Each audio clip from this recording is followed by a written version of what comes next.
Երևանի փողոցների փոսերը կրկին դարձել են ոչ միայն քաղաքային, այլ նաև քաղաքական քննարկման թեմա։ Կառավարության հերթական նիստից հետո ճեպազրույցի ընթացքում լրագրողի հարցին, ինչու են մայրաքաղաքում շարունակում մնալ բազմաթիվ փոսեր, որոնք վնասում են վարորդների մեքենաները եւ քաղաքացիների կողմից գնահատվում են որպես վատ կառավարման հետևանք, Նիկոլ Փաշինյանը պատասխանել է. խնդիրը պետք է դիտարկել նաև նախկին ղեկավարների գործունեության համատեքստում։ Նրա խոսքով Երևանի նախկին քաղաքապետը եւ Գյումրիի համայնքապետը բացահայտ կամ ոչ բացահայտ գործել են կառավարության դեմ փոխանակ պետական ծրագրերից օգտվելու եւ տրամադրված ֆինանսավորումը նպատակին օգտագործելու։ Այս հայտարարությանը հեգնական տեսանյութով արձագանքել է Երևանի նախկին քաղաքապետ Հայկ Մարությանը։ Նա նշել է, որ եթե վարչապետը իրեն նկատի ունի, կարող էր անունը ուղիղ տալ եւ հիշեցրել, որ գործող քաղաքապետից առաջ եւս մեկ քաղաքապետ է եղել։ Անդրադառնալով Երևանի փողոցների փոսերի խնդրին, Մարությանը նշել է, որ լրագրողի հարցը հենց փոսերի մասին էր, հետեւաբար պատասխանը նույնպես պետք է վերաբերեր այդ խնդրին։ Նրա խոսքով ամեն տարի Երևանում առաջանում են հազարավոր փոսեր եւ քաղաքապետարանը պարտավոր է իրականացնել փոսալցման աշխատանքներ։ Նա շեշտել է, որ իրենց պաշտոնավարման ընթացքում այդ աշխատանքները կատարվում էին, ինչի հետևանքով այդպիսի խնդիրներ չէին առաջանում։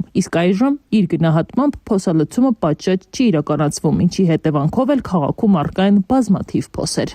Մեր ժամանակ այդ փոսալցումը արվում էր։ Դրա համար փոսեր չկային։ Հիմա այդ փոսալցումը չի արվում։ Դրա համար փոսեր կան։ Պատճառը հետևանքային կապը բռնում եք, այն ժամանակ արվում էր, չկար փոսեր, չի արվում, կա։ Եթե չէ, ձեզ ավելի հարմար լեզվով ասեմ, որ հասկանաք։ Ուրեմն նայեք։ Ավինյան, գործ չանել, փոս։ Նորից Ավինյան, գործ չանել, փոս։ Փաշինյան, Հայկ, շար,